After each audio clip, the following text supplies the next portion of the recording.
Anong klaseng lalaki ang dinadala mo dito sa pambahay natin, ha, Giselle? Hindi ka na talaga nag-iisip. Ang dami-daming lalaki dyan, tapos yan lang ang iaakyat mo rito. Isang lalaking walang pinag-aralan. Papa, mahal ko po si Mario. Ang katunayan nga niyan, matagal na po ang relasyon namin. Hindi ko lang agad nasabi sa inyo dahil nga natatakot ako. Mahal po namin ang isa't isa. Kaya sana matanggap niyo po siya para sa akin. Pues, hindi ko matatanggap ang relasyon ninyong dalawa. Pinag-aral kita sa magandang paaralan at binigyan ng magandang buhay. Tapos ano? Mapupunta ka lang sa ganyang klaseng lalaki? Hiwalayan mo ang lalaking yan. Dahil wala yung magandang idudulot sa iyo, Giselle. Makinig ka sa akin. Ayoko po. Hindi ko susundin yung sinasabi niyo. Mahal, kumalma ka. Pag-usapan ninyo ng mabuti to. Baka nabigla lang din ng papa mo. Bibigyan ka lang ng pasakit ng lalaking yan, Giselle. At magsisisi ka sa oras na dumating ang araw na yon. Kung hindi mo siya hihiwalayan, lumayas ka na lamang dito at huwag ka nang magpapakita pa.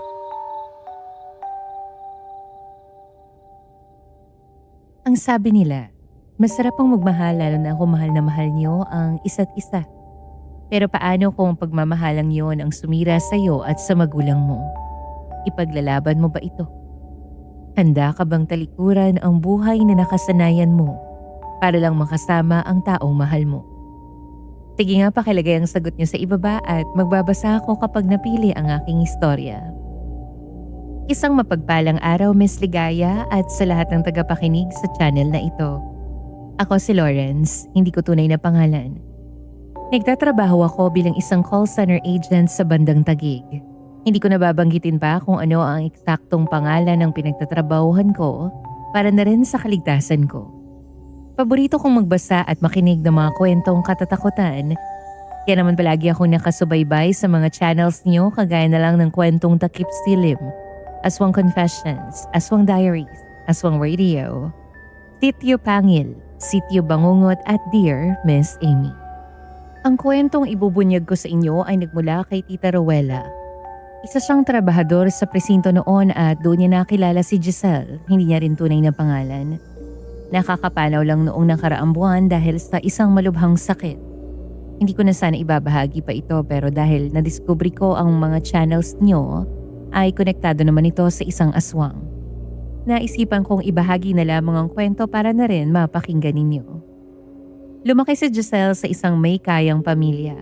Lahat ng gusto niya ay naibibigay ng mga magulang niya. Lalo na ng kanyang ama na si Mang Gino. Lahat ng luho niya ay ibinibigay nito. Ngunit nagbago ang lahat nang ipakilala ni Giselle ang nobyo niyang si Mario. Nagmula si Mario sa isang mahirap na pamilya. Tanging paglalabada lang ng nanay niya ang bumubuhay sa kanilang magkakapatid.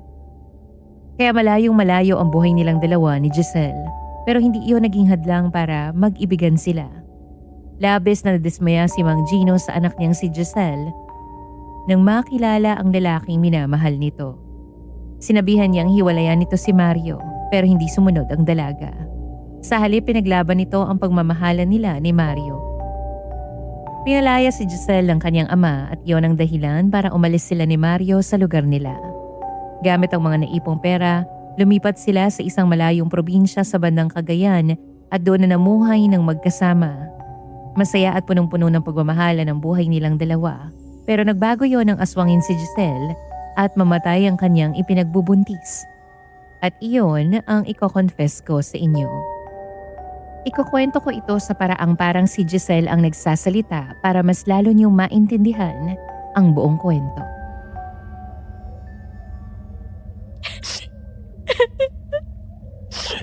Tahan na, mahal. Mario, paano na ako? Hindi ko alam kung saan ako pupunta. Huwag kang mag-alala, Giselle. Kasama mo ako at hindi kita pababayaan. Kung gusto mo, sumama ka na sa akin. Patunayan natin dyan sa papa mo na kaya nating dalawa. Paano? Saan naman tayo pupunta? May naipon akong pera mula sa pagtatrabaho ko. Yun ang gamitin natin papunta sa Cagayan. Doon ang probinsya ng ninang ko. Gusto mo bang sumama sa akin? Oo, sasama ako sa iyo. Sige, magkita na lang tayo bukas ng umaga.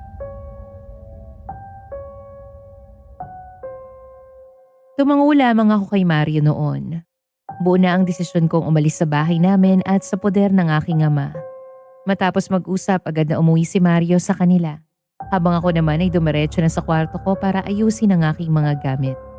Ang bigat ng nararamdaman ko nung araw na yon dahil yun ang unang beses na nag-away kami ni Papa. Kinabukasan, madaling araw pa lamang, gising na ako dahil maaga kaming magkikita ni Mario. Dahan-dahan pa akong naglalakad palabas pero laking gulat ko nang makita ko si Papa sa sala. Ang aga pa. Saan ka pupunta? At saka ano yung dala mo? Sasama na po ako kay Mario, Papa. Ano? Anong pinagsasasabi mo dyan, Giselle? Hindi ako natutuwa. Hindi niyo naman po kami tanggap ni Mario eh. Kaya mabuti pang umalis na lang ako rito. Total, pinapalayas niyo naman na rin ako, di ba? Magmula nang makilala mong lalaking yon, naging matigas na ang ulo mong bata ka. Kung yan ang gusto mo, makakaalis ka na. Pero wag kang umasa na makakalapit ka pa sa akin. Naramdaman ko ang hapdi sa dibdib ko nang basta na lang ako tinalikuran ni Papa noon. Masakit para sa akin ang nangyari sa pagitan naming dalawa, pero buo na talaga ang aking desisyon. Lumandas ang mga luha mula sa mga mata ko pababa sa pisngi ko. Iyon ang unang beses na nagtalo kami ni Papa at alam kong mahihirapan akong ayusin yun. Lumabas ako sa bahay namin dala ang bigat ng nararamdaman ko. Madaling araw pa noon, kaya madaling pa ang paligid nang makalabas ako. Sa isang paradahan ng jeep kami nagkita ni Mario at magkasama kaming bumiyahe papunta sa terminal ng bus. Sumakay kami ng bus na biyaheng pa Cagayan. Tahimik lang ako ng mga oras na yon dahil ang lalim ng iniisip ko. Hinayaan na lang din ako ni Mario. Nakahawak lang siya sa kamay ko para iparamdam na kasama ko siya. Muli lang akong nagsalita nang bumaba kami sa bus para mag-stop over muna sa Nueva Ecija. Magkasama kaming bumili ng pagkain sa isang maliit na tindahan. Pagkatapos ay bumalik na rin kami kaagad sa loob ng bus. Okay ka na ba? Oo. Pasensya na kung hindi mo ako makausap kanina. Ang dami ko lang kasing iniisip. Ayos lang naman yun. At saka naiintindihan ko naman. Mario, sana tama ang naging desisyon ko. Papatunayan kung tama ang naging desisyon mo, Giselle. Hindi mo pagsisisihan na ako ang pinili mo. Sana talaga umayon sa atin ang lahat. O siya, ubusin na natin tong pagkain dahil mahirap kumain habang umaandar ang sasakyan.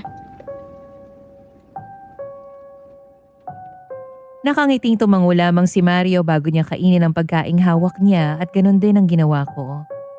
Mabilisan lang naming inubos iyon dahil aandar na ulit ang bus. Maya-maya nagbigay na ng hudyat ang konduktor na babiyahin na ang bus. Mahaba-haba pa ang biyahe kaya naisipan ko matulog muna. Nagising na lang ako nang tapikin ako ni Mario at sinabing nasa Cagayan na daw kami. Nang makababa agad naman kaming lumakad papunta sa sakay ng tricycle. Iyon ang unang beses na naranasan ko ang hirap sa biyahe pero hindi ko pinahalata iyon kay Mario. Dahil ayokong malungkot siya. Lubak-lubak ang daanan namin at halos tumaob pa ang tricycle bago kami makarating sa lugar na paglilipatan namin. Isang tahimik na baryo ang sumalubong sa amin ni Mario nang makarating kami sa lugar. Hindi na ako nagtaka dahil masyado tong malayo sa ibang lugar.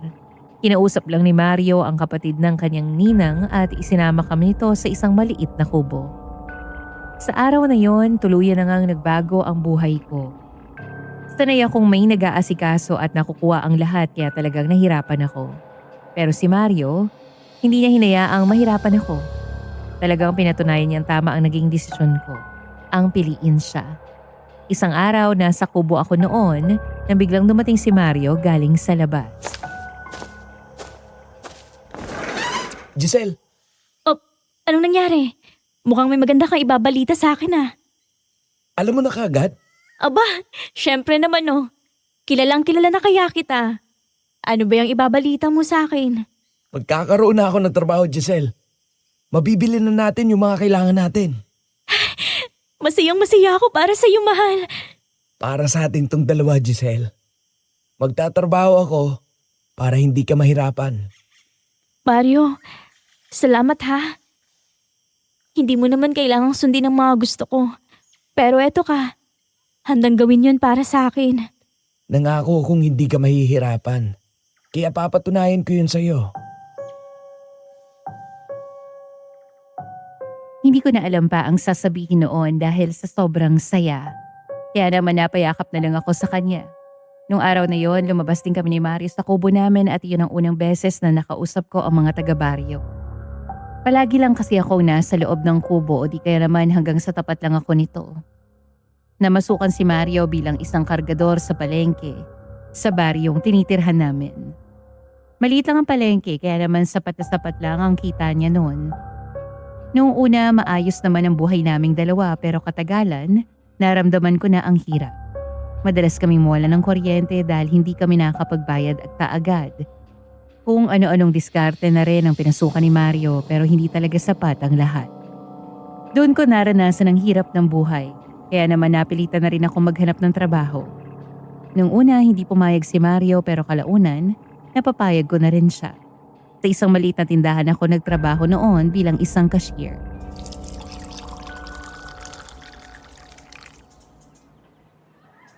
Good morning. Magandang umaga. Abuti naman at gising ka na. O eto, magkape ka muna. Parang ang aga mo naman atang nagising. Kailangan eh. Maaga kasi ang pasok ko sa trabaho. Huwag ka na kaya magtrabaho. Ako na bahala sa lahat. May papasukan pa ulit akong trabaho para mabili yung mga kailangan natin. Mario, hindi naman pwedeng ikaw ang gagawa ng lahat. Baka mamaya magkasakit ka pa sa kakatrabaho mo. Ayaw ko lang namang nahihirapan ka, Giselle. Lumaki ka sa may kayang pamilya tapos ngayon magtatrabaho ka. Magtatrabaho naman talaga ako ah. Kaya nga ako nagtapos ng pag-aaral para makapagtrabaho ng maayos. Ang asawa ko talaga. Sobrang maintindihin. Pareho na tayong may trabaho. Kaya mapag-iipunan na natin ang mga bagay na gusto natin. Lalong-lalo na yung kasal natin. Papakasalan mo ko? Aba, oo naman. Pero hindi pa ngayon ha. Kailangan ko munang pag-ipunan yan. Napangiti ako noon sa sinabi ni Mario at inaya ko siyang mag-agahan na. Mabilis ang kilos lang ang ginawa ko noon dahil kailangan maaga akong makaalis. Dapat ko raw kasing maabutan ang unang biyahe ng pampasaherong jeep. Inihatid lamang ako ni Mario noon sa sakayan at nang makasakay na ako ay saka siya umalis. Mahigit kalahating oras ang biyahe ko papunta sa trabaho ko at dahil maaga akong pumasok, ako ang nauna doon. Katapat ang isang malaking paaralan ng tindahan at may mga bahay-bahay sa paligid. Maya-maya dumating ang isang lalaking matangkad na may kayumangging balat. Ikaw ba yung bagong makakasama? Oo, ako nga. Ako si Giselle. Ikaw ba? Carlo, mukhang kanina ka ba dito ah? Hindi naman. Halika na sa loob at magsimula na tayong magtrabaho. Maya-maya, lalabas na yung mga estudyante at kailangan na nating ayusin ang mga paninda. Sige. Magkasunod kaming pumasok ni Carlo sa loob at dalawa lang kami noon. Una niyang inutos sa akin ang pag-aayos ng mga paninda at pagwawalis. Hindi naman kalakihan ng tindahan kaya hindi ako nahirapan sa ginagawa ko. Maya-maya isa-isa nang dumating ang mga estudyante at iyon na ang simula ng aking trabaho. Maghapon lang akong nakatayo noon dahil sunod-sunod ang pagpasok ng mga bumibili. Ako ang tumatanggap ng bayad habang si Carlo naman ang nagbabalot ng mga paninda. Bandang hapon na nang makauwi ako at nagmamadali pa ako noon dahil kailangan ko ring maabutan ng jeep na pauwi sa amin. Nagsumikap kaming dalawa ni Mario. Mahal na mahal namin ang isa't isa hanggang sa isang araw, dumating ang balitang magbibigay kasiyahan sa aming dalawa. Mahigit isang linggo nang lumagpas ang petsa ng aking dalaw kaya naman agad akong kinutuban. Palihim pa akong bumili ng pregnancy kit mula sa pinagtatrabahuhan ko. At pagka-uwi ay dali-dali kong binasa ang nakalagay sa kahon at agad itong sinunod. Maluha-luha ako nang makita ang resulta. Hindi ko na rin napigilan ng luha ko ng mga oras na yon. Gabi na nang makarating si Mario mula sa kanyang trabaho. Ako ang unang dumating sa aming dalawa. Kaya ako rin ang nag-asikaso para sa hapunan naming dalawa. Simpleng pag-uusap lang ang ginawa namin habang kumakain. At nang matapos ay saka ko sinabi sa kanya ang nais kong sabihin.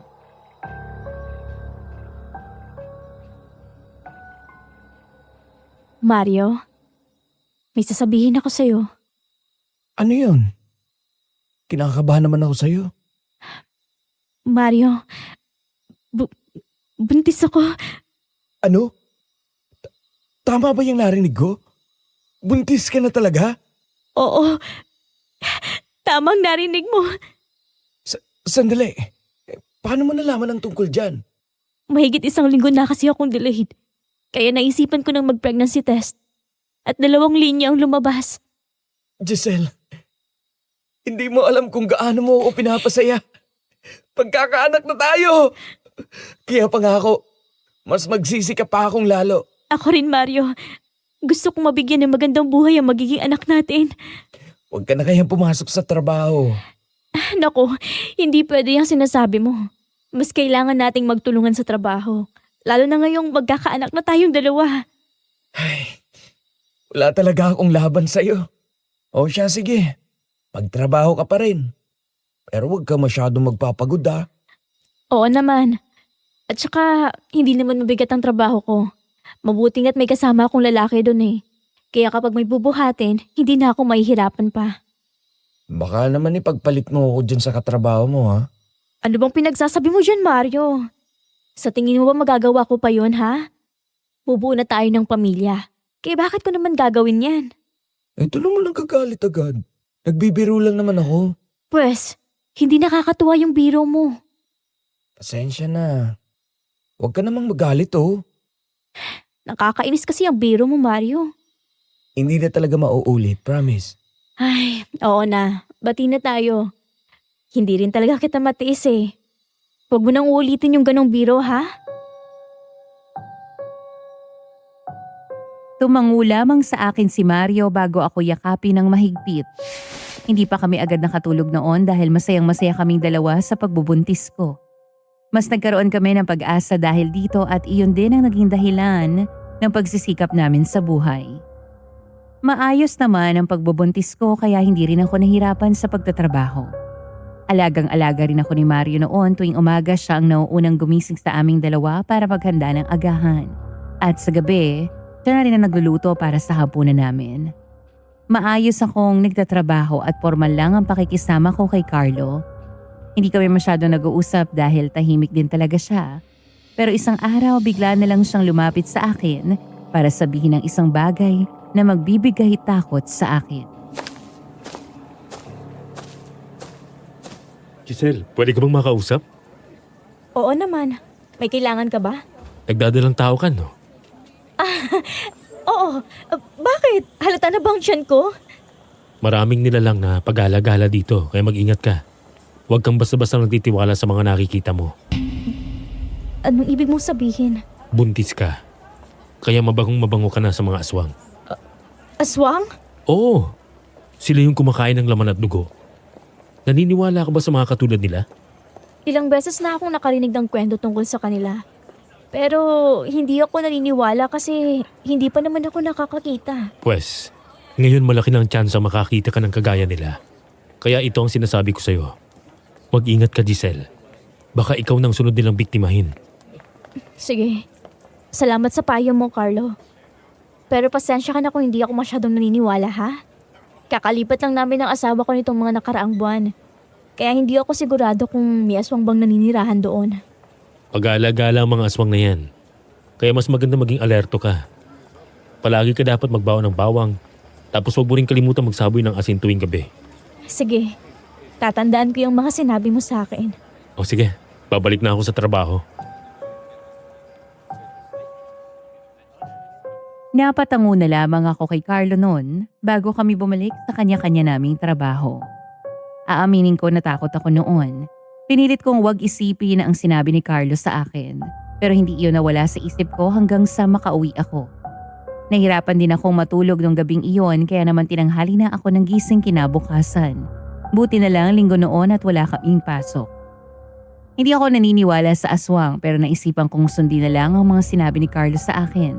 Kaya naman pinakyaw ko ang bawang na paninda ng kapitbahay namin.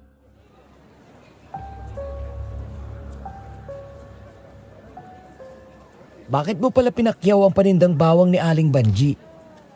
Ang sabi kasi sa akin ni Carlo, mabango na raw ako sa mga aswang. Mabango? Bakit naman daw? Dahil buntis ako. Kaya dapat daw ako magbaon ng bawang palagi kapag aalis. O kaya magsaboy ng asin tuwing gabi. O, sige. Mamaya magsasaboy ako ng asin bago tayo matulog. Gusto mo na bang umuwi? Ah, hindi. Maglakad-lakad na muna tayo. Para naman may ehersisyo pa rin ako kahit papano. Sige ba?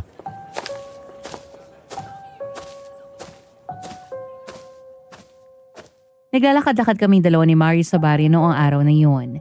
Maaga pa noon, kaya maaliwalas pa ang paligid. Ramdam ko ang lamig ng hangin na dumadampi sa aking mga balat. Magtatanghali na lang makabalik kami noon sa kubo. Hindi na namin namalayan ang oras noon. Buong araw kaming magkasama ni Mario pero umalis din siya na bandang hapon dahil isinama siya ng kapitbahay namin para sa isang trabaho at gabi na siya makakauwi. Sinunod namin ni Mario ang mga sinabi ni Carlos sa akin. Gabi-gabi kaming nagsasaboy ng asin bago matulog at palagi rin akong may baong bawang tuwing papasok ako sa trabaho.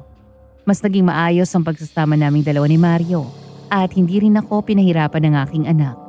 Tahimik ang buhay naming mag-asawa sa baryo. Ibang-iba na ang buhay ko sa nakasanayan ko noon. Pero masaya naman kami. Masaya at maaliwala sa tinitirhan namin. Lahat din ng kapitbahay namin ay talagang kasundo namin.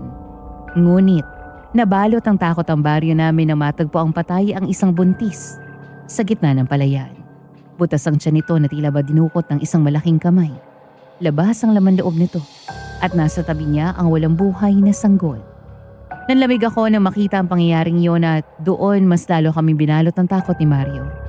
Palagi naming sinisigurong sarado ang mga bintana at pintuan bago matulog sa gabi.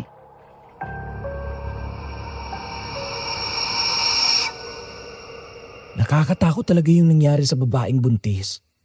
Ganun palang mga aswang, no? Sinabi mo pa. Alam mo bang ilang gabi ako hindi nakatulog ng maayos dahil doon? Oh, bakit naman hindi mo sinabi sa akin ng tungkol dyan? Di sana nasamahan kita. Ano ka ba? Ayos lang naman yun, no? Kahit na, mas maganda pa rin nasamahan kita. Mario, natatakot ako. Ayokong matulad sa buntis na yun. Giselle, nandito ako, okay? Poprotektahan kita at ang anak natin. Hindi ko hahayaang mapahama kayong dalawa. Noong una, hindi naman talaga ako naniniwala sa aswang. Pero nung nakita ko yung bangkay ng babae, doon ako naniwala. Mario, paano kung ako nang isunod ng aswang? Giselle, tumingin ka sa akin. Hindi mangyayari ang sinasabi mo, okay? Pasensya na. Hindi ko lang talaga maiwasang mag-alala. Magdadalawang buwan pa lang ang tiyan ko eh. Naiintindihan ko naman. Pangako ko sa'yo, palagi kitang babantayan. Kayo ng anak natin.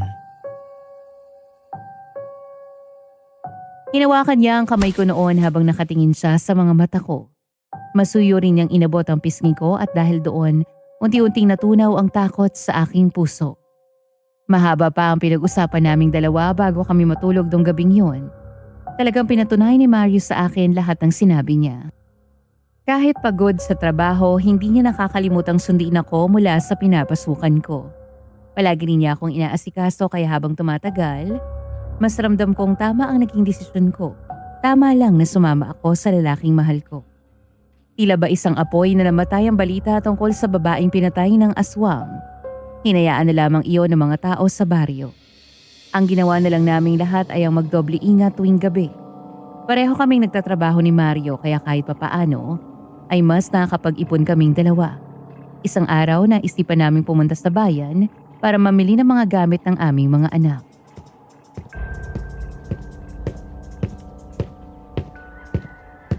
Giselle, halika na at baka maiwan tayo ng dadaang jeep papunta sa bayan.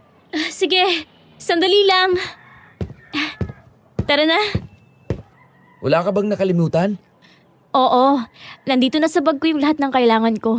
Eh ikaw, wala ka bang nakalimutan? Wala na.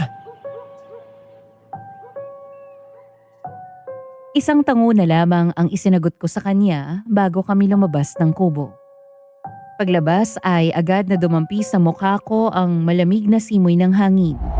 Magkahawak kamay kaming naglakad ni Mario papunta sa kanto kung saan naming hinihintay ang jeep. Ilang segundo lang kaming naghintay noon dahil dumating din ito kaagad. Magkatabi kaming dalawa ni Mario sa jeep at tahimik lang kami habang bumabiyahe. Malayo ang bayan kaya naman inabot kami ng mahigit 2 oras sa pagbabiyahe. Unang pinuntahan namin ang tindahan ng mga damit para bumili ng mga bagong duster. Nanikip na kasi ang mga luma kong damit. Kaya naisip kong bumili na. Bumili lang ako ng 5 piraso noon at sunod kong binilhan si Mario. Pagkatapos nagtungo naman kami kung saan nakapwesto ang paninda ng mga pangbatang damit. Tuwang-tuwa kaming dalawa ni Mario habang namimili. Halos mapuno na ang dala naming mga basket ng mga lampin, damit, bigkis at iba pang gamit para sa anak namin. Sa sobrang tuwa, hindi na namin namalayang nagtagal na pala kami sa loob. Maya-maya nakaramdam akong naiihi. Kaya nagpaalam na muna ako sa kanya. Saglit ko siyang iniwan sa tindahan para maghanap ng palikuran. Agad naman akong nakahanap. Nang matapos, lumabas din ako para bumalik sa tindahan. Pero napahinto ako nang makasalubong ang isang matandang babae. Sa hindi malamang dahilan, nakaramdam ako ng bigat sa aking dibdib at tila ko malamang sikmura ako nang makatitigan ko siya sa mata.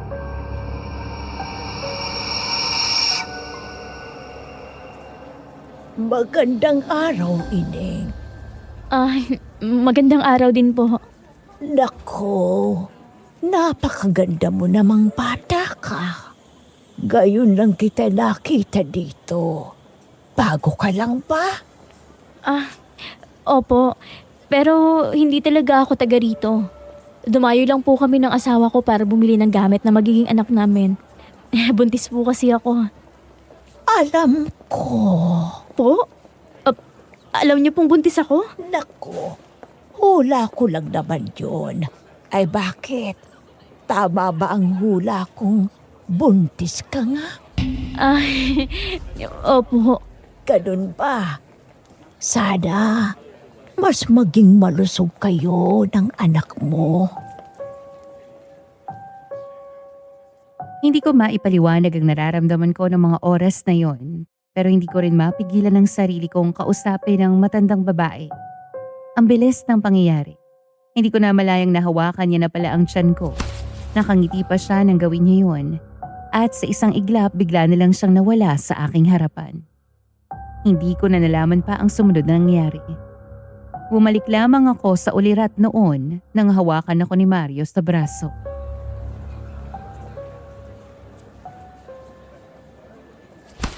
Hoy! Anong nangyari sa'yo? Bakit nakatayo ka dyan sa gitna? Anong nangyari? Aba, hindi ko alam. Kakalabas ko lang naman. Akala ko magbabanyo ka lang. Pero nandito ka lang pala. Mario. Mario, may nakausap akong matandang babae. Nakita mo ba siya? Maraming matandang babae dito. Ano bang ginawa niya sa'yo? Wala naman. Bigla na lang kasi siyang nawala sa harapan ko. Tara na nga at kumain na tayo. Nagugutom na rin kasi ako eh. Mabuti pa nga. Tumango na lamang ako sa sinabi ni Mario at saka kami naglakad para maghanap ng makakainan. Sa isang karinderya kami kumain noon at nang matapos ay namasyal pa kaming dalawa. Talagang sinulit namin ang araw na yun. Kung saan-saan kami napunta. Kaya naman hapon na kaming nakauwi sa kubo. Nawala na rin sa isip ko ang tungkol sa matandang babae. Pero kinagabihan nakaramdam ako ng matinding pananakit ng tiyan. Halos mapilipit ako noon sa sobrang sakit at tumatagagtak ang aking pawis. Hindi ko muna ginising si Mario dahil akala ko wala lang. Pero laking gulat ko nang makitang dinudugo na ako. Bumilis ang paghinga ko at ramdam kong nanginginig na ang aking buong katawan. Isang malakas na sigaw ang kumawala sa bibig ko. Iyan ang dahilan para magising si Mario. Katulad ko, tarantang-taranta rin siya sa nangyari. Dali-dali niya akong binuhat at lumabas para humingi ng tulong. Pero hating gabi na noon kaya halos tulog na ang lahat ng tao sa baryo. Ramdam kong unti-unti na akong nangihina dahil sa dugong nawawala sa akin. Wala rang tigil ang pag-agos ng luha ko habang hawak ang tiyan ko. Sa gitna ng hinagpis, isang taong hindi ko inaasahang darating ang tumulong sa amin ni Mario. Si Carlo. Saktong napadaan siya sa baryo namin ng mga oras na yon, kaya natulungan niya kami. Mahigit kalahating oras pa ang biniyahe namin kaya abot-abot ang pagtitiis ko sa sakit. Dinala niya kami sa isang maliit na kubo. Bakit mo kami dito dinala? Dapat sa ospital na dahil dinudugo ng asawa ko. Masyado malayo ang ospital. Baka tuluyan mo walang asawa at anak mo kapag doon pa tayo nagpunta. Dito ko kayo dinala dahil isang manggagamot ang lolo ko. Mario, yung anak natin, ayokong mawala siya. Oh, apo, anong meron? Lo, kailangan po nila ng tulong. Si Giselle, siya yung katrabaho ko sa tindahan. Diyos ko po, napakaraming dugo. Tawagin mo lang Tita Dolor mo para matulungan niya tayo dito. Agad na sumunod si Carlo sa sinabi ng kanyang lolo. Hindi ko na maipaliwanag pa ang naramdaman ko noon dahil naghahalo-halo na ang sakit sa buong katawan ko. Hawak-hawak ni Mario ang aking kamay at rinig na rinig ko ang mahina niyang paghikbi.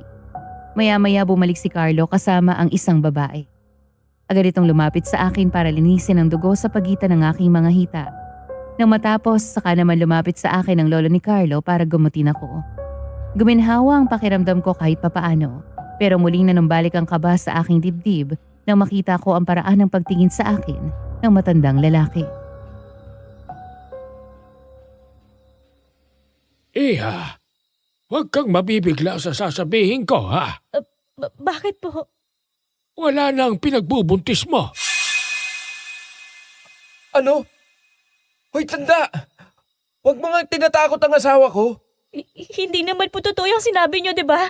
Hindi naman nawala ang anak ko kasi naagapan pa ang pagdurugo ko, di ba? Iha, hindi ko kailangang magsinungaling sa'yo. Wala na talagang anak mo. At mukhang nabiktima ka ng aswang. Aswang? Sandali! Paano nangyari yun? Wala naman kaming narinig na kakaiba kanina. At saka palagi din kaming nagsasaboy ng asin bago kami matulog. May pinuntahan ba kayo kanina? Kanina po, pumunta kami sa bayan para mamili. May nakausap ka ba o may lumapit ba sa'yo kanina? Meron po. May isang matandang babae na lumapit sa akin kanina. Sus Mariosep, Giselle! Ano ka ba naman? Bakit ka kumakausap ng kahit na sino, ha? Kumalma ka lang. Hindi makakatulong yung galit mo. Pasensya na. Hindi ko naman talaga siya kakausapin. Kasi ang bigat ng nararamdaman ko sa kanya. Pero kinausap ko pa rin siya. At hindi ko alam kung bakit. Mukhang nahipnotismo ka ng aswang na yon. May dala ka bang bawang nung pumunta kayo sa bayan kanina? Wala ata akong dala. Diyos ko naman, Giselle, ano ka naman? Sa dami ng makakalimutan mo, yung bawang pa talaga. Hindi ko naman sinasadya eh. Huwag na kayong magtalo pa. Mas kailangan yung damayan ng isa't isa. Dahil masakit ang mawalan ng anak. Hindi ko po maintindihan ang nangyari sa akin. Hindi naman po ako sinaktan ng matandang babae, kaya paano nangyari yung sinasabi niyo sa akin? Namarkahan ka na niya, iha. Kaya madali na lang niyang nakuha ang sanggol sa sinapupunan mo. Iba't ibang uri ng mga aswang. May iba na brutal ang pagpatay sa biktima dahil gusto nilang kinakain ang sariwang laman at dugo nito. Tapos meron ding gusto ang mga buntis na kagaya mo. Nasabi ko na to sa'yo noon. Ang paraan ng pagpatay nila ay mamarkahan ka at pagsapit ng gabi, doon ka nila aatakihin nang hindi mo namamalayan.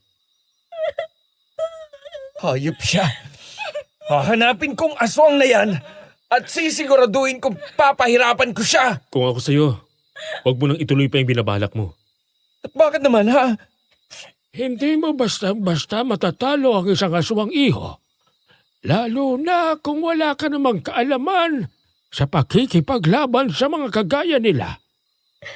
Mario, wala na ang anak natin. Patawad ko kung hindi ko iningatan ang sarili ko.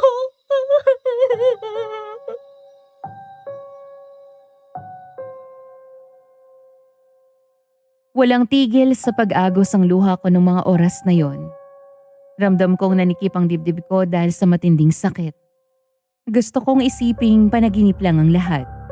na magigising na lang ako bigla mula sa isang matinding bangungot. Lumapit sa akin si Mario noon at masuyo niya akong niyakap.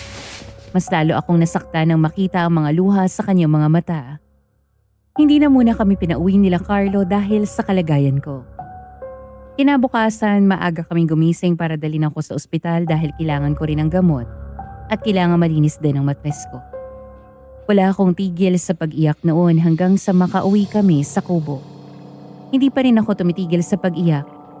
Lumipas ang mga araw, akala ko magiging maayos agad ako. Ilang araw akong wala sa trabaho kaya naisipan kong pumasok dahil nagbabaka sakali akong makakalimutan ko ang pagkawala ng aking anak. Oh, bakit pumasok ka na? Maayos na bang pakiramdam mo? Oo naman. Carlo, salamat pala sa tulong mo ha. Abuti na lang at napadaan ka nun. Baka pareho na kami ng anak kong nawala. Walang anuman. Sana maghilom ng sugat dyan sa puso mo. Sana nga, hindi ko pa rin matanggap na wala ng anak ko. Ay, mamaya na nga ang drama at magtrabaho na tayo. Panigurado marami akong naiwang trabaho rito. Ginawa ko naman na yung iba. Ganun ba? Naku, maraming salamat ha. Ang dami mo na talagang naitulong sa akin. Ginawa ko lang naman ang dapat gawin. Sige na, pumunta ka na sa pwesto mo at mahaba pang araw. Napatango na lamang ako sa sinabi niya at saka siya tumalikod sa akin para ayusin ang mga paninda. Habang ako naman ay dumiretso na sa counter para simulan ang trabaho. Maya-maya isa-isa na dumating ang mga bumibili. Maayos naman akong nagtatrabaho ng araw na yon.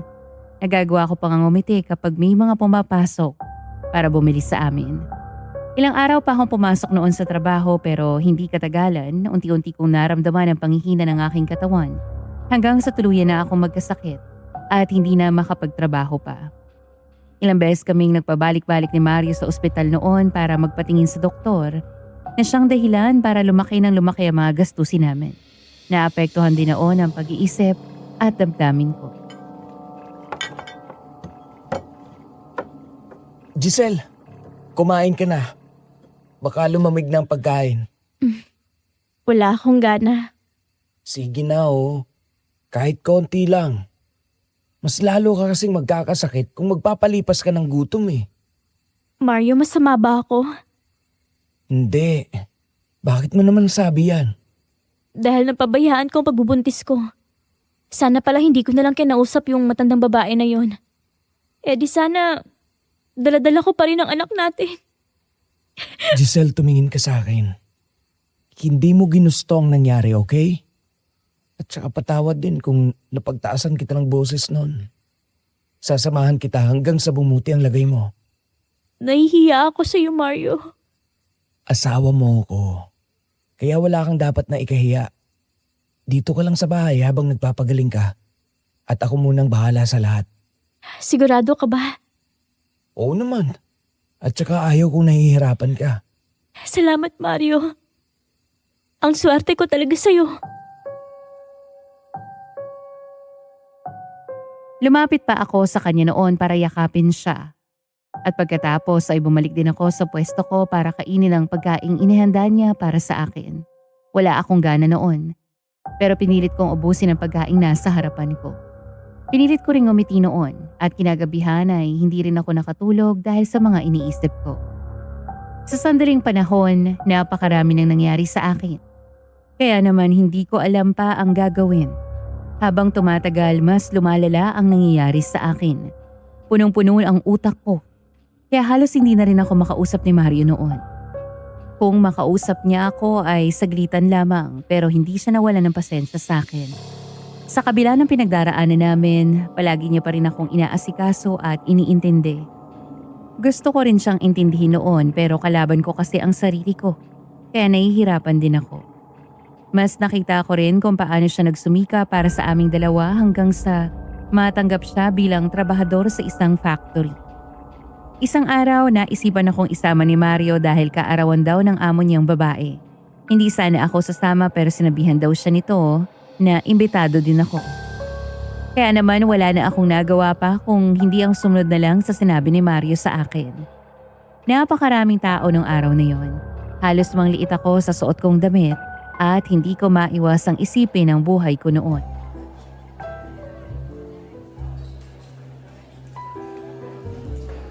Parang kanina ka pa nananahimik dyan. Ayos ka lang ba?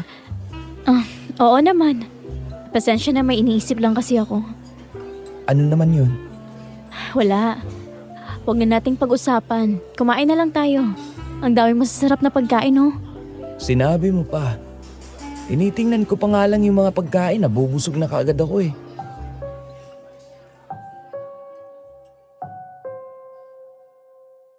Napailing na lamang ako sa sinabi noon ni Mario. At kumuwala rin sa labi ko ang isang maliit na ngiti. Tahimik lang kaming kumakain noon sa isang tabi, habang ang iba naman ay nagkakasiyahan. May ilan ding lumalapit sa pwesto namin para kausapin si Mario. At pinapakilala niya rin ako sa mga yon. Maya-maya lumapit ang isang babae sa pwesto namin. Halos mangliit ako sa kanya. Dahil napakaganda niya at nakasuot din siya ng mamahaling damit, pati ng alahas. Pero natuwa ako nang marinig ko siyang magsalita dahil ang lambing-lambing ng boses niya. I'm Leslie. Ako yung amo ni Mario. Ikaw siguro ang asawa niya? Ano nga palang pangalan mo? Ay, ako nga po. Giselle po. Ang ganda mo naman. Bakit naman si Mario ang pinatulan mo? Ma'am, grabe ka naman sa akin. Gwapo din naman ako, no? Nagbibiro lang ako. Alam ko namang gwapo ka talaga eh. O siya, dito na nga ako. At kailangan ko rin kausapin ang iba ko pang bisita. Kumain kayo mabuti dyan ha. Opo, maraming salamat. Ay nako, si ma'am talaga sobrang mapagbiro. Mukhang iba yung ngiti mo dyan sa amo mo, ah. Anong ibig mong sabihin? Sa akin ka lang naman ngumingiti ng ganyan eh. Madalas kapag kakausapin ka ng ibang babae, seryoso ka. Kaya hindi ko maiwasang mapansin yung tungkol doon. Ah, yun ba? Mabait kasi yung si Ma'am Leslie. Ang katunayan nga niyan, para na namin siyang kaibigan. Kaya magaan din sa tuwing nagtatrabaho kami ng kasama ko. Nabuti naman kung ganon. Mahirap kayo magtrabaho kapag masungit ang amo. Kaya nga eh. Mabuti na lang talaga at nakapasok ako sa factory niya. Nagpatuloy ang kwentuhan naming dalawa ni Mario at kung ano-ano ang pinag-uusapan noon. Kahit papaano naramdaman kong gumaan-gaan din ang aking pakiramdam noong mga oras na yon. Hating gabi na nang makauwi kami ni Gino mula sa pagdiriwang ng kanyang amo. Kaya namang kinabukasan tinanghali kami ng gising. Mabuti na lang linggo noon at wala siyang pasok. Buong araw kami magkasama ni Mario noon pero hindi ko rin siya kinakausap. Lumipas na lumipas ang mga araw at palaging ganoon ang tagpo namin ni Mario sa bahay. Tila ba wala ng buhay ang kubong tinitirhan namin. Ginawa ko ang lahat upang matulungan ang sarili kong makabangon hanggang sa unti-unting bumuti ang aking pakiramdam. Muling gumaan ang lahat para sa akin kaya naisipan kong bumawi kay Mario. Araw-araw na akong nagigising na maaga para asikasuhin siya sa pagpasok. At tuwing gabi naman ay hindi ko nakakalimutang paghandaan siya ng pagkain tuwing uuwi siya. Lahat yun ay ginawa ko para lang makabawi sa kanya. Pero napansin kong siya naman ang lumalayo sa akin. Mahal, labas naman tayo. Ang tagal na rin kasi magmula nang mamasyal tayo. Sa susunod na lang. Tinatamad kasi ako eh. Ganun ba? Gusto ko bang kainin? Ipagluluto na lang kita. O kaya bibilhin ko dyan sa may tindahan sa labas. Giselle, wala akong gana, okay? Huwag kang makulit. Tsaka mas gusto kong nagpapahinga lang. Masyado akong pagod sa trabaho. Pasensya na. Gusto ko lang namang lumabas. Pero hindi bale. Sa susunod na lang siguro. Isang tipid ng ngiti lang ang isinagot sa akin ni Mario noon.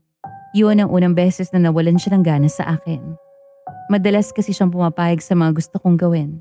Kaya hindi ko maiwasang malungkot nung araw na yon. Akala ko isang beses lang niya akong tatanggihan.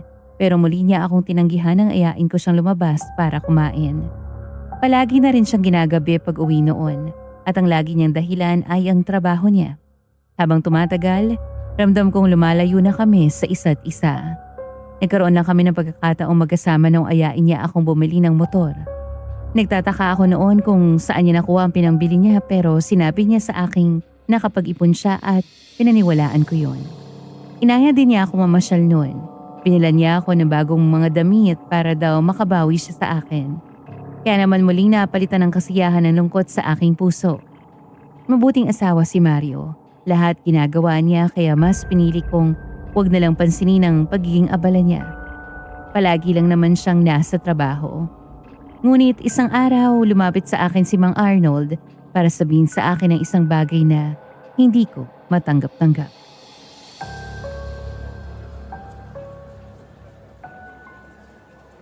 Oh, Giselle, ikaw pala yan. Ay mukhang mag-isa ka lang ah. Ay, magandang araw po, Mang Arnold. Mukhang ubos na ho yung paninda niyo ah.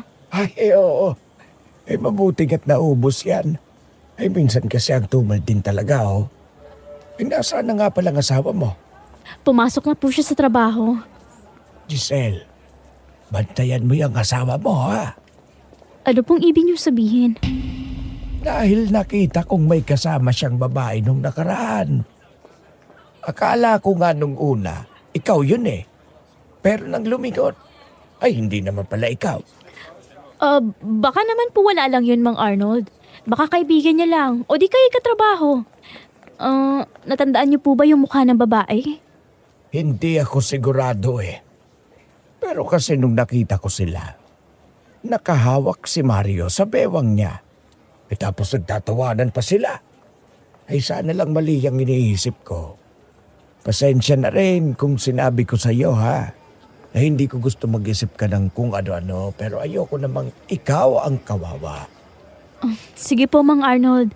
Salamat din sa pagsabi sa akin. Ngumiti lamang sa akin si Mang Arnold pero kitang-kita ko ang awa sa kanyang mga mata. Hindi muna ako nun umuwi sa kubo dahil punong-puno ng kung anong-anong bagay ang utak ko.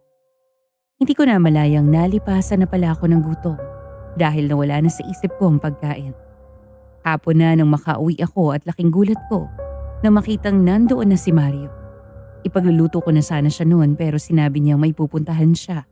Kaya hinayaan ko na lamang siya. Hindi agad ako nakatulog noon dahil hinihintay ko pa siya. Ating gabi na nang makauwi si Mario. Bakit ngayon ka lang nakauwi? May ginawa lang kami ng mga katrabaho ko. Ano namang ginawa niyo? Bakit pa ang dami mong tanong ha? Sinabi ko nang kasama ko mga katrabaho ko at may ginawa kami, yun lang. Nag-aalala lang naman ako sa iyo eh. Hindi mo naman kailangang mag-alala, Giselle. Nakikita mo namang maayos ako, hindi ba? Oo. Kumain ka na ba? Tapos na. Matutulog na pala ako at bukas maaga pang pasok ko.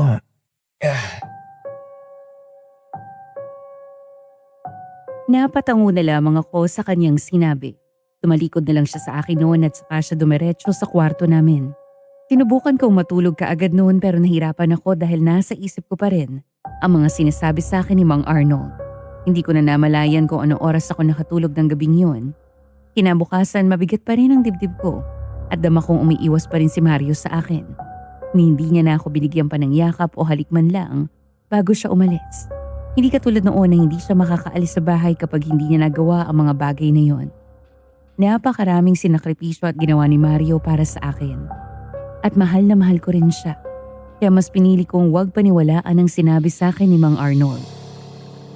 Ngunit kahit anong pilit kong isantabi iyon, hindi ko pa rin maiwasang mapansin ang mga kakaiba niyang kilos at ang mga bagay na hindi niya masagot-sagot. Hanggang sa hindi ko na napigilan ang aking sarili. Kailangan ko malaman ang totoo kahit masaktan pa ako sa huli.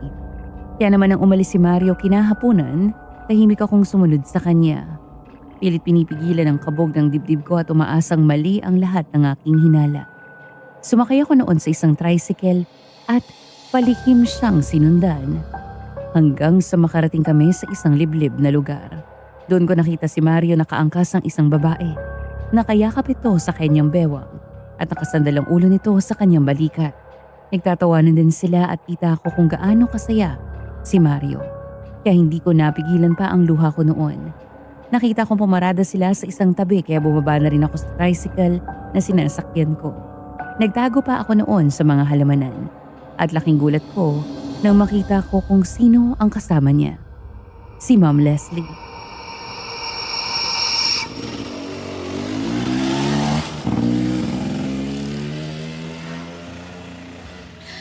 Ang saya.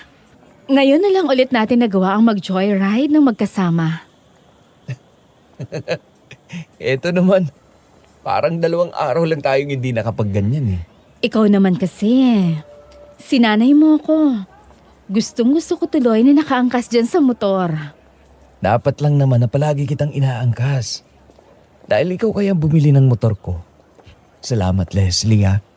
Mahal kita, Mario. Kaya ibibigay ko ang lahat sa'yo. Mahal din kita, Leslie. Paano ang asawa mo? Hindi pa naman kami kasal. Huwag kang mag-alala.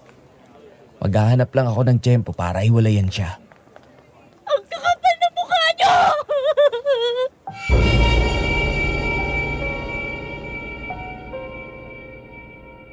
Hindi ko na napigilan pa ang luha ko noon. Ramdam kong nanikip ang dibdib ko dahil sa mga nalaman. Mas lalo akong nasaktan nang makita ko kung paano yakapin ni Mario si Ma'am Leslie. Hindi ko na kinaya pa ang nakikita ko. Kaya umalis na rin ako. Mabuti na lang at may dumaan agad na masasakyan noon, kaya nakauwi din ako sa kubo. Pagdating doon, agad kong binuhos ang mga luha ko. Walang tigil sa pag-agos ng mga ito. Hindi ko lubos sa kalaing magagawa sa akin ni Mario. Gabi na nang makauwi siya at isang sampal kaagad ang ibinungad ko sa kanya. Galit na galit ako noon, kaya hindi ko na rin napigilan ang aking sarili. Aray! Anong problema mo, ha? Kakauwi ko pa lang, tapos ganyan ang ibubungad mo sa akin? Walang hiya ka, Mario! Manluloko ka! Manluloko ka! Ha? Ano ba yung pinagsasabi mo? Pagod ako, Giselle. Kaya pwede ba? Huwag mo akong sabayan. Saan ka napagod, ha? Sa babae mo? Kay Ma'am Leslie? Sinundan kita at nakita kong ka-joyride mo siya. Ang kapal ng mukha mo. Binigay ko sa iyo ang lahat. Iniwan ko ang maganda kong buhay para sumama sa'yo. Tapos ganito lang igaganti mo sa akin, ha? Bakit, Giselle? Wala ba akong ginawa para sa'yo? Napakarami kong ginawa para sa'yo. Ako ang umintindi ng lahat. Dahil nagkasakit ako, Mario. Babawi naman ako kapag naging maayos na ako eh. Nagkasakit ka dahil sa kapabayaan mo. Sinisisi mo ba ako sa pagkawala ng anak natin, ha? Hindi ko ginustong maaswang noon. Hindi ko ginustong mamatay ang anak natin. Oo! Ikaw ang may kasalanan. Kasi hindi ka nag-iingat. Alam mo, ang mabuti pa, paghiwalay na tayo. Dahil mas pinipili ko si Leslie. Mas matutulungan niya pa ako. Hindi pakiusap, Mario. Huwag mo naman akong iwan, oh. Parang awang mo na. Lumuhod ako sa harapan niya noon at nagmakaawa, pero tila bingi siya sa mga pagmamakaawa ko. Hindi niya ako pinansin noon. Sa halip dumiretso sa kwarto namin para kunin ang kanyang mga gamit. Ilang beses pa akong nagmakaawa sa kanya, pero hindi siya nakikinig. Sa gitna ng napakalamig na gabi, tuluyan na akong iniwan ni Mario para sumama kay Leslie. Hindi ako nakatulog noon kaya kinabukasan, mugtong-mugto ang mga mata ko. At kahit pagod ay lumabas pa rin ako para bumili ng makakain. Buong araw ako noong nagkulong sa kubo nang bigla kong maisipang puntahan si Mario sa kanyang trabaho. Mahigit 1 oras ang biyahe ko papunta kung saan siya nagtatrabaho. Pagdating doon nakita kong naglalabasan na ang mga kasamahan niya para makapasok. Nagpakilala ako sa gwardya bilang asawa ni Mario. Sinabihan ako ng gwardya na maghintay na lang kay Mario sa isang tabi. Maya-maya lumabas na si Mario at nagulat pa siya nang makita ako. Anong ginagawa mo dito? Mario, mag-usap naman tayo. Hindi naman pwedeng hiwalayin mo na lang ako ng ganun-ganun na lang. Ano bang hindi mo maintindihan sa ayaw ko na nga, ha? Bakit mo ba pinipili yung Leslie na yon, ha? Matanda na yun, Mario. Dahil lang ba may pera siya? Huwag mo siyang pagsalitaan ng ganyan. Anong nangyayari dito? Walang hiya kang kabit ka. Ang kapal ng mukha mo. Excuse me? Wala kang karapatang mag-iskandalo sa lupaing pagmamayari ko. Marami ka namang pera, di ba? Bakit yung asawa ko pang napili mong agawin, ha? Hindi ka na nahiya. At bakit naman ako mahihiya, ha? Ang asawa mo ang unang lumapit sa akin. Mga walang hiya kayo. Paano mo nagawa sa akin to, Mario? Minahal kita ng buong buo. Tapos ganito lang igaganti mo sa akin. Umalis ka na, Giselle. Huwag ka nang mag-iskandalo pa dito. Alis na. Mang Willie, palabasin mo na nga ang babaeng to. Wala na akong nagawa pa nang hawakan ako ng gwardya para palabasin sa factory. Durog na durog ako noong araw na yon dahil hinayaan lang ako ni Mario. Umuwi akong luhaan sa kubo noon. At magmula noong araw na yon tuluyan na akong nawala ng gana. Nasanay akong kasama siya palagi kaya hirap na hirap akong kumilos. Halos hindi na rin ako makakain dahil wala naman akong pera. Doon ko lang napagtanto na tama ang sinabi sa akin ni Papa. Nagkatotoo ang mga sinabi niya sa akin. Gusto ko sana bumalik noon sa amin pero wala naman akong sapat na pera at alam kong hindi na rin ako tatanggapin ni Papa. Walang araw na hindi ako umiiyak ni hindi ko na alam ang gagawin ko noong mga panahong iyon. Hanggang sa dumating ang bagay na hindi ko inaasahan. Si Carlo, ang naging sandalan ko noong mga panahong basag ang puso ko. Lumipat si Carlo sa bayan kung saan ako naninirahan dahil mas malapit daw yung trabaho niya.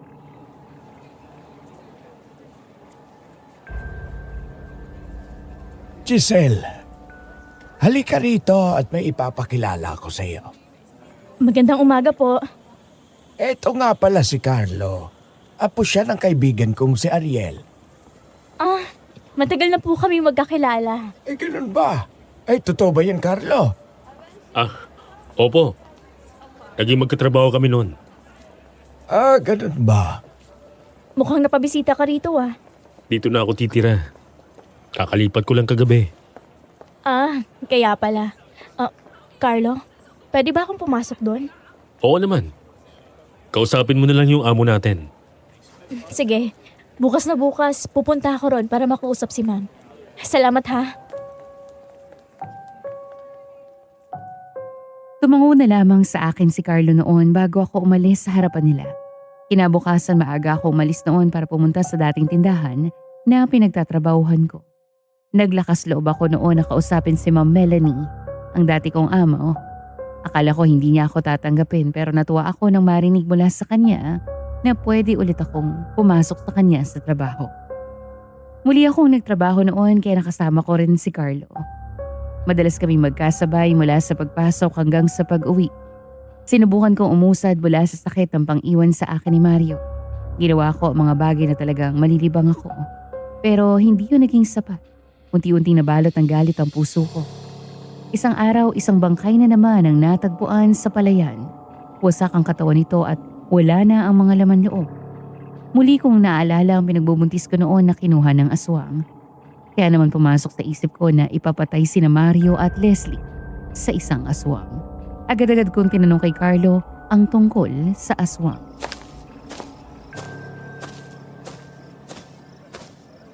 Carlo, di ba may alam ka sa mga aswang?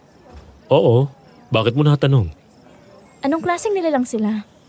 Bukod sa kumakain sila ng lawang loob at sariwang dugo, ano pa ang kaya nilang gawin?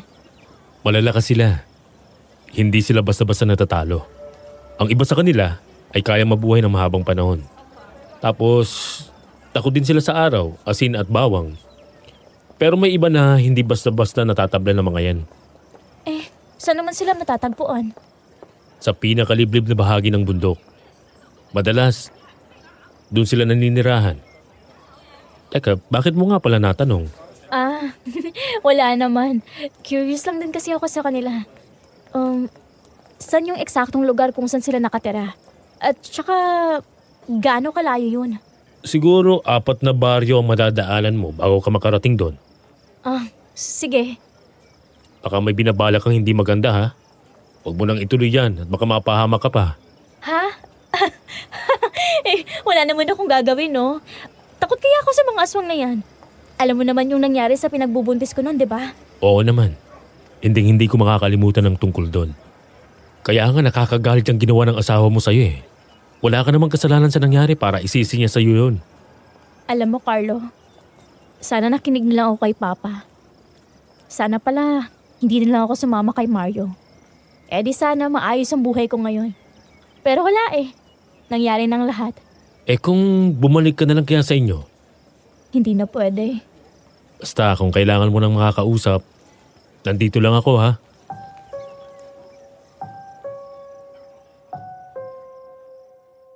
Napatango na lamang ako sa sinabi ni Carlos sa akin at ngumiti naman siya. Marami pa kaming pinag-usapan noon kaya naman madilim na nang pumasok kami sa mga tinutuluyan. Buong-buo na ang plano kong ipapatay sina Mario at Leslie sa isang aswang. Kaya naman pinagplanuhan ko ng mabuti ang mga gagawin ko. Inalam ko kung saan matatagpuan ang aswang. Kung kani-kanino din ako nagtanong para hindi ako mawala. Hanggang sa mapadpad ako sa isang napakaliblib na lugar. Halos wala nang nakatira sa lugar na yon. May mga bahay naman pero sobrang layo ng mga pagitan nito sa bawat isa. Lakad ako ng lakad noon hanggang sa makasalubong ko ang matandang babae na umaswang sa akin noon. Nagtaasan ng mga balahibo sa katawan ko nang ngitian niya ako. Ramdam kong nangilabot ako noon pero isinantabi ko yon. Mas inisip ko ang kailangan kong gawin. Paalis na sana siya noon pero naglakas loob akong kausapin siya.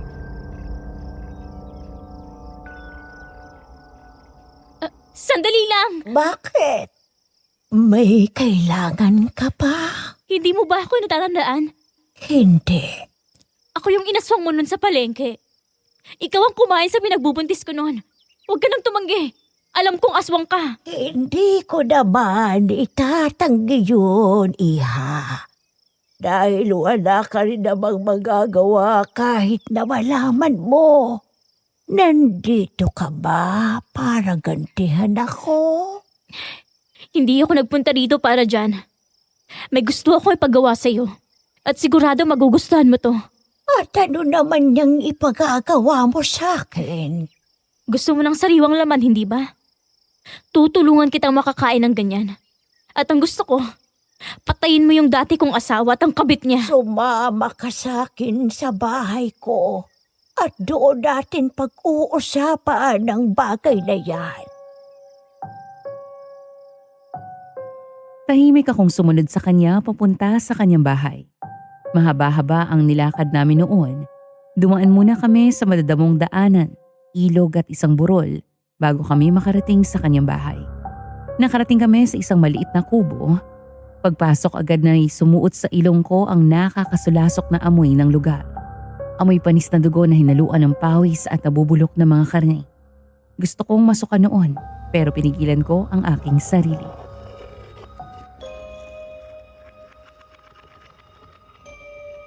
Gusto mong ipapatay yung dati mong asawa at kabit nito? Tama ba?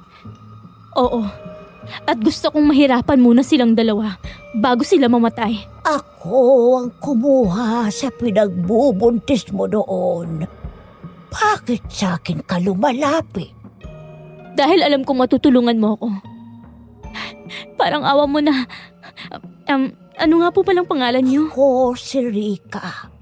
At ikaw naman si Giselle. Tama ba? Ako nga po. Parang awa niyo na po, Aling Rika. Tulungan niyo ako mapatay sila. Ano ang kapalit niyan? Bibigyan kita ng malaking halaga. Basta dapat, magawa mo sinabi ko sa'yo. Gusto kong maramdaman nila ang sakit ng naranasan ko. Gusto kong mamatay sila ng unti-unti. Gusto kong maranasan ni Mario kung paano makuha ng isang aswang. Sige, gagawin natin yung mga sinabi mo. Pagpaplanuhan natin ng maayos ang pagpatay sa kanila.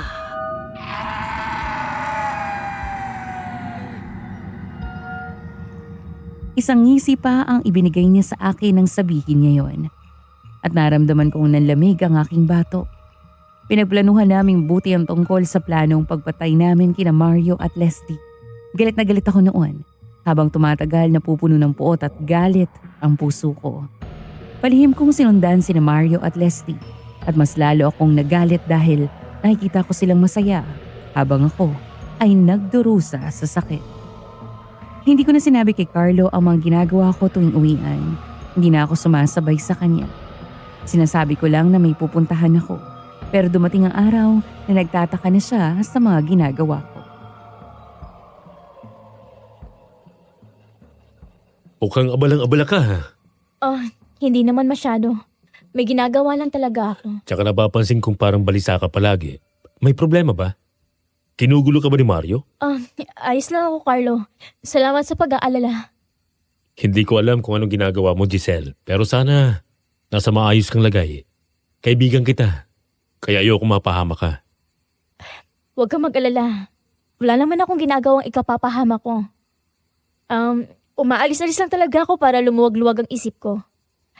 Alam mo na, hindi ko pa rin matanggap na ipinagpalit lang ako ni Mario sa babaeng mas matanda sa aming dalawa. Ay, binigay ko naman sa kanyang lahat eh.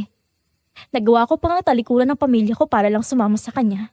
May mga bagay talagang hindi natin inaasahan. Huwag ka maglala. May karma din niyang si Mario. Meron talaga. At sisiguraduhin ko yun. Anong ibig mong sabihin, Giselle? Eto naman masyadong kabado. Wala namang laman na sinabi ko. Ang sinasabi ko lang, hindi ako titigil sa paghiling ng karma sa kanilang dalawa. Akala ko kung ano na. O siya, dito na muna ako. At maghahanda lang ako ng para sa hapunan ko. Sige. Umunat pa si Carlo bago tuluyang umalis sa harapan ko. Habang ako naman ay pumasok na rin sa loob ng kubo. Hindi ako natulog nung gabing iyon dahil mas ginusto kong sundan sina Mario at Leslie. Ingat ako nung mga panahong iyon. Lahat ng plano ko ay talagang pinag-isipan ko ng mabuti. Bawat galaw nilang dalawa ay kinabisado ko hanggang sa magkaroon na ako ng tamang tiyempo upang mahuli sila. Marunong ako magmaneho ng motor kaya naisipan kong hiramin ang tricycle ni Mang Arnold para masundan sina Mario at Leslie. Nag-joyride sila noon at napahinto sila sa isang tabi. Nabiglang ako lumapit para isa-isa silang hampasin ng kahoy sa ulo. Pinaamoy ko rin sila ng pampatulog para masiguradong hindi sila kaagad magigising. Isa-isa ko silang isinakay sa tricycle na hiniram ko. Saka dumiretso sa bahay ni Aling Rica. Madilim na nang makarating ako doon. Pinagtulungan naming dalawa ni Aling Rica ang pagbubuhat sa kanilang dalawa para maitali sila. Maya-maya, nagising na rin silang dalawa. Nasaan ako? Giselle! Anong ginagawa mo dito? Pakawalan mo ako! Kumusta na ang magaling kong asawa? Oh my gosh! What is this? Please, somebody help me! Gising na rin palang magaling na kabit. Walang hiya kang babae ka. Anong ginawa mo sa amin, ha? Gusto kong matikman yung dalawa. Yung sakit na naramdaman ko. Kising na pala ang mga pagkain ko. Pagkain? Anong ibig mong sabihin? Pakawalan niyo kami! Ang sasama ninyo! Tumahimik ka nga. Karma mo to, Mario. Ito ang ganti ko mula sa panluloko mo sa akin. Bakit ba hindi mo matanggap na ako ang pinili niya, ha? Ako na ang mahal ni Mario at hindi na ikaw yon.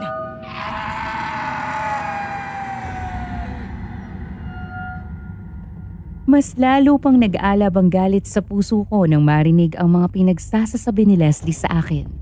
Napasigaw siya nang sampalin ko siya ng malakas.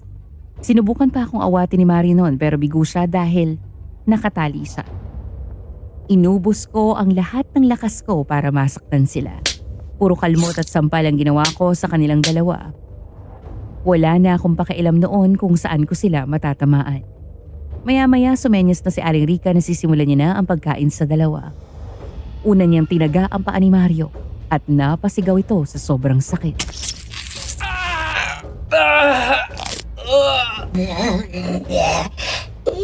Napakasarap talaga ng sariwang laman. Anong klaseng nilalang ka, ha? Bakit mo kinakain ang laman niya? Wag! Wag! Sige, Aling Rica. Kainin mo lang sila ng kainan hanggang sa maubos ang laman nila. Parang awa niyo na po! Pakawalan niyo na kami! Giselle! Maawa ka! Huwag mong gawin ito! Hindi ka ganitong klaseng tao! Hindi ko na pinakinggan ang sinabi sa akin ni Mario. Punong-puno na talaga ako ng galit noon kaya hinayaan ko lang si Aling Rica na ubusin na ang mga lamang loob nila. Sarap na sarap ang matandang babae sa pagkain sa kanilang dalawa. para siyang isang gutom na hayop ng mga oras na yon. Maya-maya tuluyan ang nawala ng buhay sina Mario at Leslie. Pagkatapos isa-isa silang nilagay ni Aling Rica sa may sako at saka sila itinapon sa ilog na parang mga hayop. Kinabukasan mabilis na kumalat ang tungkol sa pagkamatay nilang dalawa. Kunwari pa akong nagulat ng mga oras na yon para mapagtakpan ang krimeng nagawa ko upang makaganti.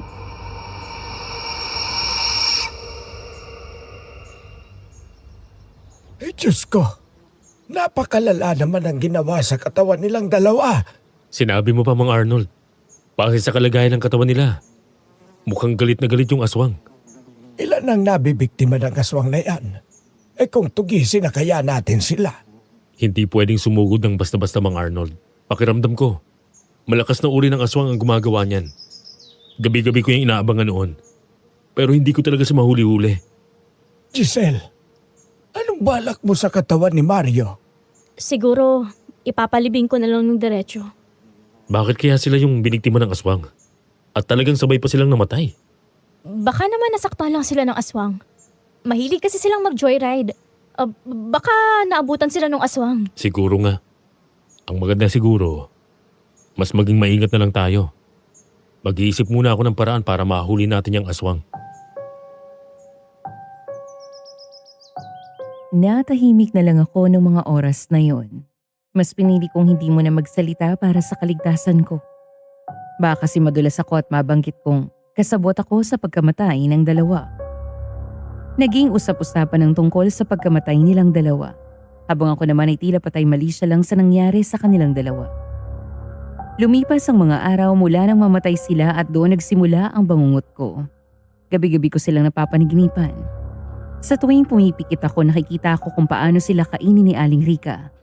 Palagi ko ring naririnig ang mga pagsigaw nila, kaya halos mabaliw-baliw ako ng mga panahong yun.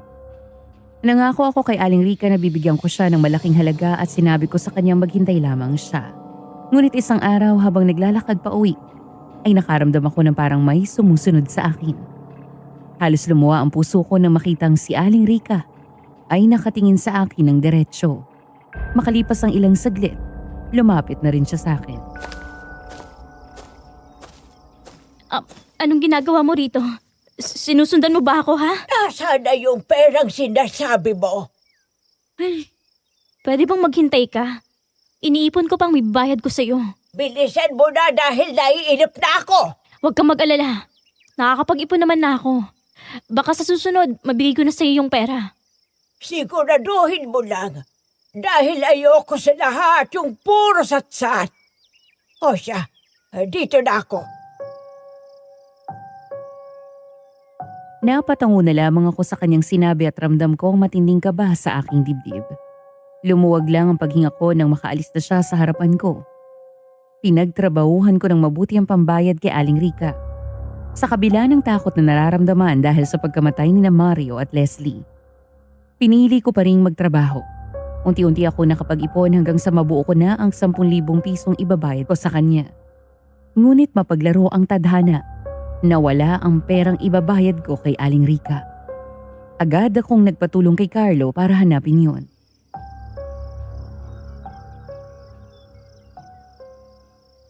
Saan mo ba kasi nilagay yung pera mo? Hindi ko nga alam eh. Bigla na lang kasi siyang nawala. Pakiusap, Carlo. Tulungan mo akong hanapin yun. Kailangan ko kasi yun eh. Para saan ba yun? Basta hanapan na lang natin. O siya, sige. Maghiwalay tayo para mabilis nating mahanap yung wallet mo. Sige. Naghiwalay kaming dalawa para hanapin ang wallet ko. Kung saan-saan ako pumunta noon para maghanap at ganoon din si Carlo. Inaabot na kami ng dilim noon. Pero hindi talaga namin mahanap-hanap. Pagka-uwi sa bahay ay hindi ako mapakali. Kinabukasan muli kong hinahanap ang nawawala kong pera. Kung kani-kanino na ako nagtanong noon pero lahat sila, iisa lang ang sagot. Wala silang nakita. Tuluyan ko nang hindi nahanap ang perang ibabayad kay Aling Rica at doon na nagsimula ang matinding kalbaryo. Hating gabi noon at natutulog ako nang bigla akong makarinig ng isang malakas na pagkalabog mula sa bubungan ko. Hindi ko pinansin yun. Pero sunod kong narinig ang sunod-sunod na pagkaskas ng kuko mula sa bubungan ko. Bumilis ang paghinga ko nang marinig ang nakakakilabot na boses. Pakiramdam ko na sa loob na iyon ng tenga ko. Dali-dali akong bumangon papunta sa kusina para kumuha ng asin. Pero laking gulat ko nang makita si Aling Rica na nakasilip mula sa butas. Pulang-pula ang mga mata niya at nanilisik ito. Takot na takot ako ng mga oras na yun. Ramdam ko ang panginginig ng buong katawan ko.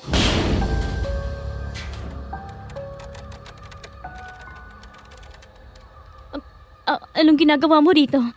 Pakiusap, umalis ka na. Nasaan na yung perang ibabayad mo sa akin? Ang tagal-tagal ko nang hinihintay yun. Pwede bang bigyan mo pa ako ulit ng isang pagkakataon? Babayaran naman kita eh. Hindi mo naman kailangan pumunta rito.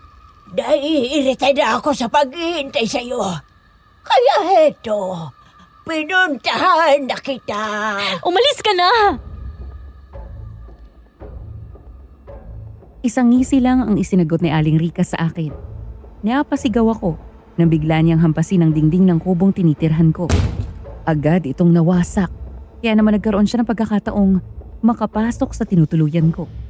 Isang malakas na kalmot ang ibinigay niya sa akin na siyang dahilan para masugatan ako. Maluha-luha ako noon dahil sa sobrang hapde. Alam kong madadamay ang mga tao sa baryo noon, kaya naisipan kong tumakbo palayo kay Aling Rica. Lumabas ako noon sa kubo at sumalubong sa akin ang napakalamig na paligid. Mabilis akong tumakbo. Wala rin akong suot na tsinelas. Kaya nananakit agad ang mga paa ko. Mabilis kumilos si Aling Rica kaya naabutan niya kaagad ako. Napasigaw ako noon nang bigla niyang hilahin ang buhok ko at iangat ako mula sa lupa. Ramdam ko ang galit niya dahil sa sobrang lakas niya. Napaigik ako nang basta niya nalang itinapon sa lupa na parang isang manika. Mahapding-mahapdi ang katawan ko pero pinilit ko pa rin bumangon noon para makalayo sa kanya. Sa gitna ng pagtakbo isang mahabang kahoy ang nakita ko. Agad ko itong dinampot at inihampas sa kanya. Takot na takot ako ng mga oras na yon pero mas pinili kong labanan siya. Dugoan na ako ng mga oras na yon dahil sa mga sugat ko. Sa kalagitnaan ng takot at bingit ng kamatayan, isang tulong ang hindi ko inaasahang darating. Mabilis na sinugod ni Carlo si Aling Rica. Sa kanya ito sinipa mula sa likuran bago ito hampasin ang buntot pagi. Carlo, anong ginagawa mo dito? Ayos ka lang ba? Oo, ayos lang ako. Diyos ko, Giselle. Napakarami mong sugat ah. Maghanap ka ng matataguan. At ako nang bahala sa aswang na yan. Hindi, Carlo. Sabay tayong lalaban. Kaya ko pa naman. Sigurado ka ba? Bakit ka ba hinahabol ang aswang na yon? Hindi ko alam. Walang iya kang hampas lupa ka! Papatayin ko kayong dalawa! Ayan na siya. Maganda ka na. Mabilis na sinugod ni Aling Rica si Carlo noon. Pero mabilis ding nakaiwas si Carlo. Yun ang unang pagkakataong nakita ko ang tunay na Carlo. Kitang-kita ko sa mga mata niya ang galit habang nakikipaglaban kaming dalawa kay Aling Rica. Mabilis at maliksi ang bawat pagkilos niya. Malakas si Aling Rica pero nasasabayan niya ito. Habang ako naman ay hirap na hirap sa pakikipaglaban. Mahapdi na kasi ang mga sugat ko noon. Naging matindi ang pagsasagupaan sa pagitan naming tatlo. Bakit ka ba nangingialam dito, ha? Alam mo bang matagal na kitang hinahanap, ha? Matagal na kitang gustong patayin. Pero hindi kita mahanap-hanap dahil sa galing mo magtago. At ngayon nandito ka na sa harapan ko. Hindi ko na palalampasin ang pagkakataong mapatay ka! Gaano ka kasiguradong mapapatay mo ko, ha? Kahit magtulungan pa kayong dalawa, sa ating tatlo, kayo ang unang mamamatay! Aling Rica, pakiusap. Tama na. Umalis ka na. Tigilan mo na kami. Giselle! Huwag kang lalapit sa aswang na yan! Muli kaming nagsagupaan. Pinagtulungan naming dalawa ni Carlo si Aling Rica. Pero hirap na hirap kaming patayin siya dahil sa sobrang lakas niya. Sa isang iglap, unti-unting lumabas ang tunay na anyo ni Aling Rica. Naglabasan ang matutulis niyang ngipin. Pumulubot ang balat niya at nagkaroon siya ng maliit na sungay sa kanyang noo. Galit na galit siyang nakatingin sa aming dalawa ni Carlo noon at tumutulo pa ang laway niya dahil sa sobrang panggigigil. Muli kami niyang sinugot at sa pagkakataong yun, mas ramdam ko na ang bagsik ng lakas ni Aling Rica. Pare-pareho na kaming sugatan noon. Ramdam ko rin ang kaba dahil baka malaman na ni Carlo ang sikreto ko. At hindi nga ako nagkamali. Nalaman ni Carlo ang dahilan kung bakit ako sinugod ni Aling Rica. Hindi ka marunong tumupad sa usapan nating dalawa. Ginawa ko ang gusto mo, Giselle, dahil sinabi mong babayaran mo ko ng malaking halaga. Tumahimik ka! Babayaran ng malaking halaga? Giselle, anong ibig niya sabihin? Huwag mo siyang pakinggan, Carlo. Nababaliw na ang aswang na yan. Ang mabuti pa, patayin na natin siya. Bakit hindi mo sabihin sa lalaking yan kung paano mo pinapatay ang asawa mo at ang kabit niya, ha? Inutusan mo akong kainin sila para makaganti ka! Giselle, totoo ba yung sinabi niya? Ikaw ang nagpapatay kina Mario at Leslie? Sagutin mo ako, ikaw ba? Hindi! Huwag mong sabihin yan! Galit na galit kong sinugod doon si Aling Rica hawak ang isang itak. Wala na akong pakialam noon kung ano pa ang mangyayari sa akin. Buong puwersa kong inahampas sa kanya ang itak na hawak ko. Pero mabilis niya iyong nailagan. Kaya naman nagkaroon siya ng pagkakataong masugatan ako. Isang napakalakas na kalmot ang ibinigay niya sa akin. Halos maputol ang braso ko noon dahil sa lalim ng sugat. Muli ring sumugod si Carlo. Sunod-sunod niyang hinampas ng buntot tagi si Aling Rica. Pero malakas ito at hindi talaga mapatumba-tumba. Nangihina na ako ng mga oras na yon at hindi ko na alam kung ilang oras na kami naglalaban. Duguan na kaming dalawa ni Carlo noon at doon ko napagtantong mali ang nagawa kong pagganti. Dahil sa galit ko nadamay ko pa ang ibang tao at napunta ako sa bingit ng kamatayan. Sa gitna ng matinding laban, buong puwersa ang ibinigay namin dalawa ni Carlo upang matalo si Aling Rica. Sabay namin siyang tinaga at nang mapuruhan saka ko ibinigay sa kanya ang langis mula sa loob ng dalambag ni Carlo.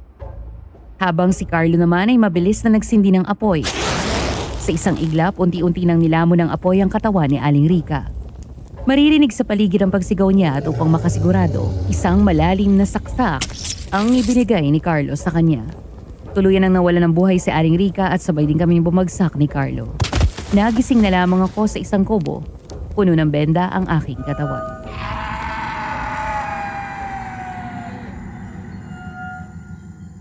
Kumusta ang pakiramdam mo, Giselle? Kayo po pala yan, Mang Ariel. Maayos naman po ang pakiramdam ko. Paano ako napunta rito? May nagdala sa inyo dito. Natagpuan kayong dalawa ni Carlo sa gitna ng palayan at sugatan kayo. Nasaan na si Carlo? Naandun sa labas. Siyang nagsabi sa akin na nakipaglaban kayo sa aswang. Totoo ba yon? Oo, Mang Ariel. Paano pala natuto si Carlo sa pakikipaglaban sa mga aswang? Noong araw kasi, sinugod ng isang aswang ang ina ni Carlo habang pinagbubuntis nito ang kapatid niya. Ayon, natuto ang apo ko kung paano sila labanan. Isa rin kasi akong manggagamot kaya may naituro ako sa kanya. Kaya po pala. Tatawagin ko ng apo ko dahil gusto kanyang makausap. May mahalaga raw kayong pag-uusapan eh. Sige po. Tumango lamang si Mang Ariel sa akin at saka siya lumabas sa kwarto. Habang ako naman ay naiwang mag-isa doon. Muli ko naalala ang nangyari sa pagitan naming tatlo. Lahat ng masasakit na pagdadaanan ko ay muling bumalik sa alaala ko. At isa na doon ang araw na ipinapatay ko sina Mario at Leslie. Hindi ko na malayang nanginginig na ako ng mga oras na yon at tumutulo na ang luha ko dahil sa matinding emosyon. Hindi ko lubos sa kalaing magagawa ko ang krimeng yon dahil lang sa galit ko. Maya-maya pumasok na rin si Carlo sa kwarto. Katulad ko, may mga benda rin siya sa katawan.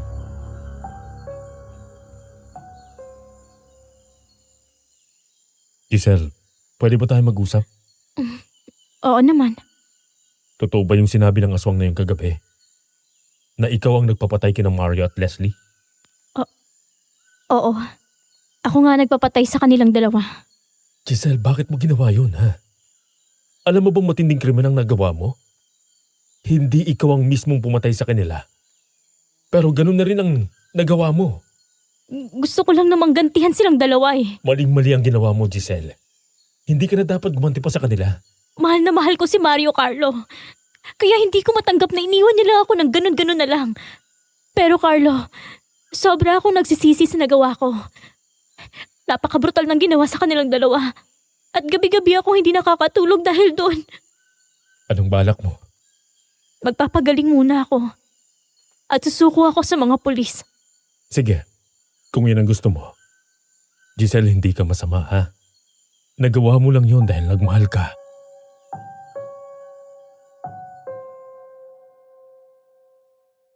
Tuluyan na akong napaluha noon dahil sa sinabi ni Carlo. Inilihim muna namin ang tungkol sa nagawa kong krimen habang nagpapagaling ako. Mabilis na kumalat sa buong baryo ang tungkol sa nagawa namin ni Carlo para patayin ang aswang. Maraming papuri noon. Pero hindi ko magawang makangiti noon dahil sa bigat ang nararamdaman ko. Sa bawat araw na lumilipas, mas lalo akong binabagabag ng kasalanang nagawa ko. Nang tuluyang gumaling, saka ko inihanda ang aking sarili. Nakiusap pa ako noon kay Carlo na tulungan ako sa pagpapadala ng isang liham para sa pamilya ko. Sa liham na yon, isinulat ko ang nararamdaman ko at ang paghingi ko ng patawad kay Papa.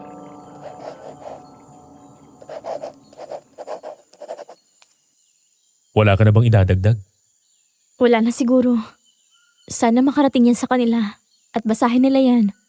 Huwag ka mag-alala. Sisiguraduhin ko yan. Handa ka na bang sumuko sa mga pulis? Oo. Handa na ako. Carlo, natatakot ako sa mga mangyayari. Pero alam kong dapat kong pagbayaran ng mga nagawa ko. Giselle, hindi ko alam kung anong nararamdaman mo. Pero gusto kong sabihin nandito ako para sa'yo. Sana mapatawad mong sarili mo sa mga nagawa mo. Naiintindihan ko kung bakit nagawa mo yon. Nagalit ka lang at naging biktima ka lang ng isang sitwasyon. Carlo, salamat. Ikaw ang naging karamay ko sa panahong nanghihina ako. Ipagdarasal ko mapunta ka sa mabuting kalagayan at makahanap ka ng tapat na pag-ibig. Maraming salamat sa masayang alaala at sa pagligtas mo sa akin. Habang buhay kong tatanawin ang utang na loob ko sa'yo.